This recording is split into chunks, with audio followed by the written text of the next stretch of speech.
Les Rufisquois, à la suite de leurs frères de Niary Tally, ont manifesté violemment leur colère ce mercredi matin en brûlant des pneus sur la route nationale numéro 1, paralysant ainsi le trafic des minutes durant. Pendant 3 semaines. Il y en a marre de ces coupures à n'en plus finir. Aujourd'hui, les autorités en place ont montré leurs limites. Plusieurs jours sans eau, c'est inadmissible. Il y a plusieurs explications techniques qui ont été données, mais à l'arrivée, il n'y a pas d'eau à Dakar et ce n'est pas acceptable, c'est inadmissible.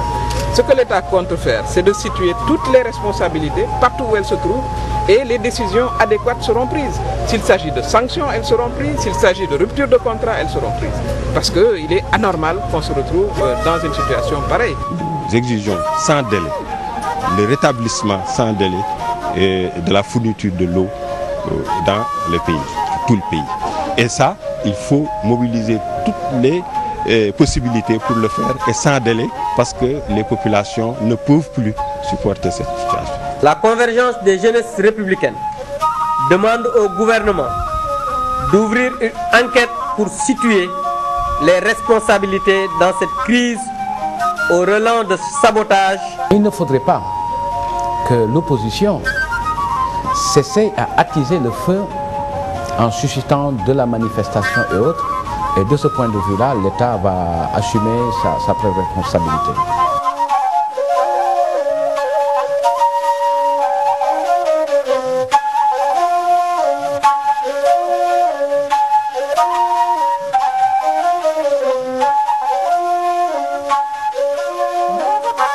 Macky lor nañu, Macky weej nañ, Macky dee nañ, amuñu ndox, tabaski ga amuñu dal. 6 heures du matin ñu ngi fi ba léegi amuñu ndox. Non 5 ans yàggul ndax lu nit mu jeex parce que mënuñu def leen.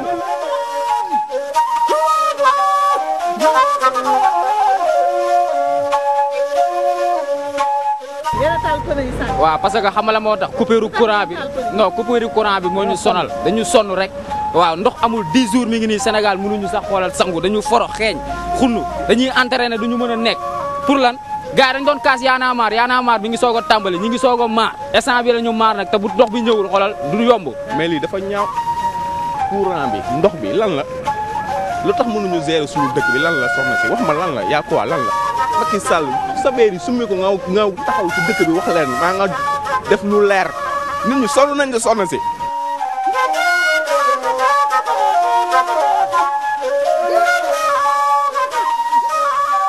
xar yi sax ñu ngi commencé dee ndax ndox mi est-ce que dégg ñun nag kon ñun fan la ñuy jëm ah ñun ku ñu dimbali ku mbat elwaanam nga sara ko bàyyi ko mu dem sax gën. On a vu ce qui s'est passé on a vu ce qui a enlevé l'autre régime donc faut pas que ñu indiwaat loolu mu ñëw les gens sont fatigués ils sont à bout de nerfs et qu'il y a un mouvement qui est en train de naître te bés bu ñu bàyyi ba mu jur ah laisse tomber ça va déborder.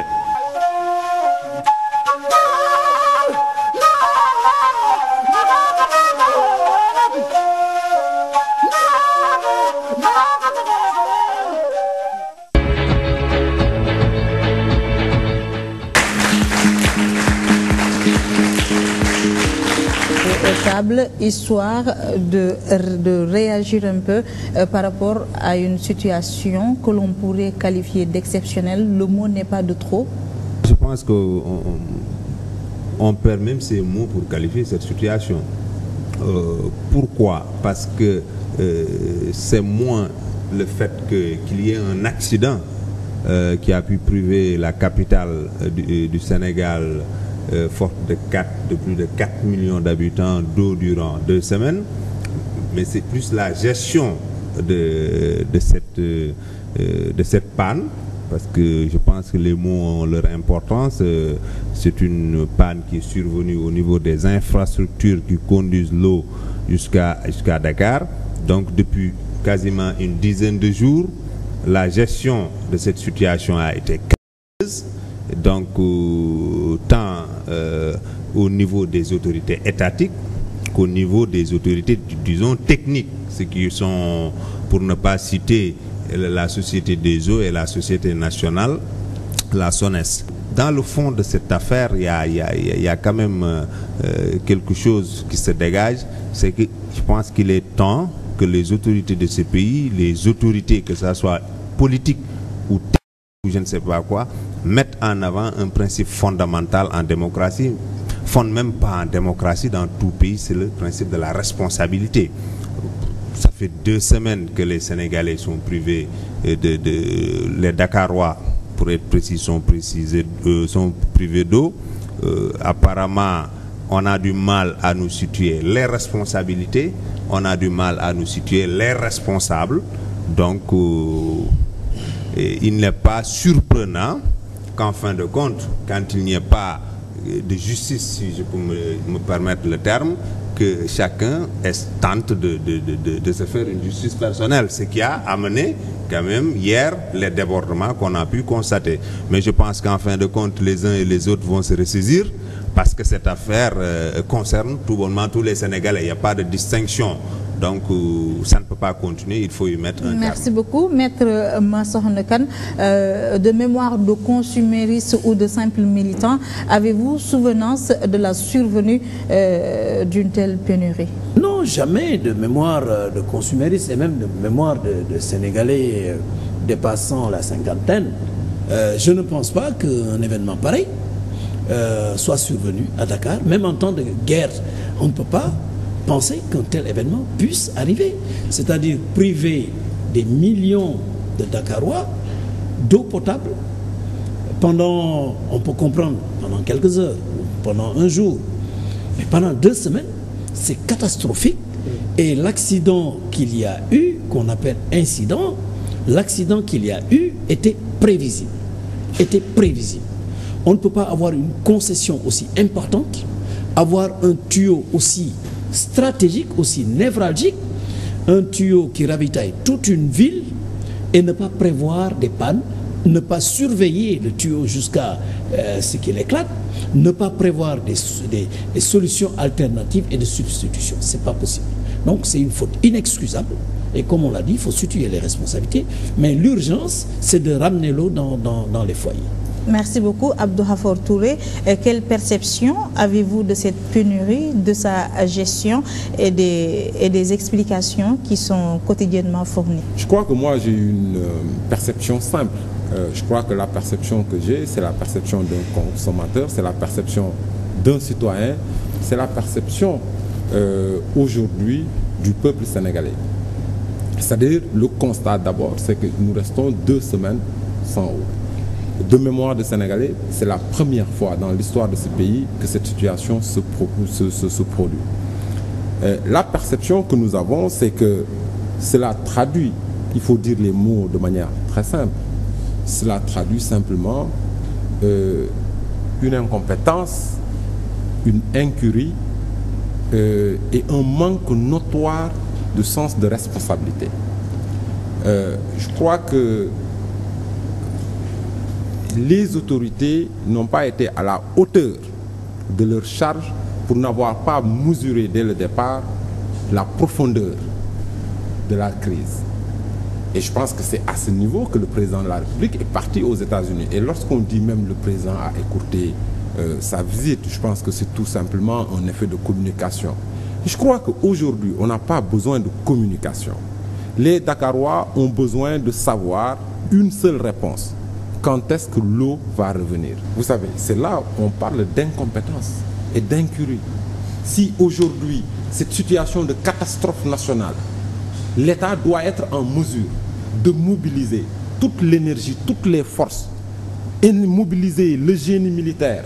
Aujourd'hui, mais un tuyau, mais il s'agit de mobiliser les moyens nécessaires, d'aller quel que soit l'endroit aujourd'hui dans le monde, pour acheter cette pièce de rechange, de le mettre dans un avion cargo, de le livrer à Dakar, de changer cela. Je pense que c'est voilà les questions de fond et la solution technique. On n'expliquera pas aux Sénégalais qu'il n'y a pas de solution technique et on nous apprend que des pièces de rechange ou bien on était en train de dépanner dans les ateliers de la Socosim ou des pièces qui sont achetées au Parc Lambaye. Je pense que cela... Vraiment, moi, je ne sais même pas comment qualifier cette crise. Et encore, lorsqu'on prend les péripéties de la crise, pendant 1 semaine, la communication, M. Mbaye l'a dit tout à l'heure, c'est une communication du silence. Du silence. Pendant 1 semaine, on n'a eu aucune explication par rapport à cette crise de la part de l'État. Ensuite, nous avons eu une sortie du ministre qui s'est révélé être un mensonge. Il faut appeler les choses telles qu'elles sont. Ensuite, le Premier ministre qui nous invoque Dieu. Nee na ñu muñ. Et on a vu depuis la semaine dernière, en fait, un État irresponsable qui essaie par des procédés de jeter la responsabilité sur d'autres. Et depuis hier, puisque les populations ont attendu 2 semaines avant de déverser leur colère, depuis 2 jours, qu'est-ce qu'on voit? Un gouvernement qui menace ses populations.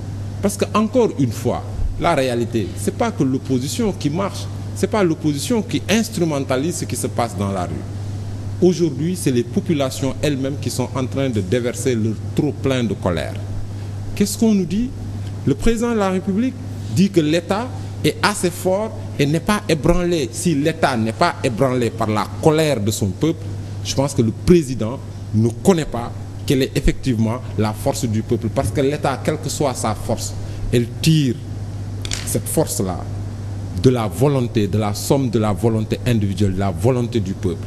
Si aujourd'hui Macky Sall, qui a été confortablement élu, se retrouve dans une posture face à une crise sans précédent de menacer le peuple sénégalais, je me demande vraiment où est-ce qu'on va. Merci beaucoup. Abdou Mbow, avant de vous lancer dans une séance d'explication et de justification, qu'allez-vous dire en premier aux Sénégalais? C'est une situation catastrophique. Aujourd'hui, nous sommes tous en train de vivre une situation très difficile ici au niveau de Dakar et nous nous solidarisons avec ces populations parce que nous aussi, nous vivons les difficultés avec eux et je pense que ce serait irresponsable de dire aujourd'hui autre chose que la situation est difficile à Dakar. Maintenant, par rapport aux explications, comme vous l'avez dit, on a vu aussi une communication défectueuse qui est venue de la SDE d'abord, ensuite du ministre, mais j'ai entendu le ministre dire, s'il vous plaît. Le ministre a mal communiqué par rapport à cette pénurie. J'explique. Je dis que le ministre a dit selon les informations des techniciens, parce qu'un ministre de la République, il prend des informations des techniciens qu'il livre. Il l'a dit même dans son propos que selon les techniciens, l'eau va... Mais quand même, on a vu avant cela quand même une communication défectueuse qui ne cadre pas avec la réalité venant de la SDE, ce qui a exaspéré les Dakarois. Mais je pense qu'aujourd'hui, nous sommes là pour faire un débat constructif qui va faire de sorte que les Sénégalais et les Sénégalais qui nous écoutent puissent en tirer quelque chose, mais pas un débat politicien. Parce que quand j'entends Khafor dire incompétence, incurie, irresponsabilité, moi je pense que nous n'avons pas besoin de ça présentement. Parce que c'est une situation nationale que tout le monde est en train de vivre, bien que c'est à Dakar où il y a pratiquement la majorité de la population sénégalaise, mais l'État n'a pas fait que constater. Aujourd'hui, depuis que la situation est arrivée, l'État est en train de tout faire avec une mobilisation extraordinaire pour régler le problème. Nous avons entendu le Premier ministre, quand il est allé à Keur Momar Sarr, dire que c'est inadmissible, l'eau doit revenir, ce qui est normal, parce que nous-mêmes, nous demandons que l'eau puisse revenir le plus rapidement au niveau de Dakar. Maintenant, par rapport à ce que Khafor a dit tout à l'heure en disant que le président de la République a dit que... Il l'a lu peut-être dans la presse, mais le président n'a jamais dit ça parce qu'on connaît le président de la République. En tout cas, aucun communiqué n'est venu démentir moi, je pense que ces propos prêtés au chef de l'État. Le gouvernement aujourd'hui n'a pas le temps d'être distrait pour essayer de démentir quoi que ce soit. Aujourd'hui, le gouvernement est en train de mobiliser toute son énergie pour régler le problème de l'eau à Dakar. Maintenant, il y a un débat politicien qui ne nous intéresse pas parce que les populations sont en train de vivre des difficultés. Le rôle de l'État, c'est de travailler à ce que les difficultés soient derrière nous. Et je pense que c'est ce que l'État est en train de faire. Alors, à travers même le président, parce que ce qu'il a fait, c'est un acte fort. Quand le président écoute son voyage des États-Unis, il dit que c'est de la communication. Mais encore une fois, je dis qu'on n'a pas le temps de faire de la communication.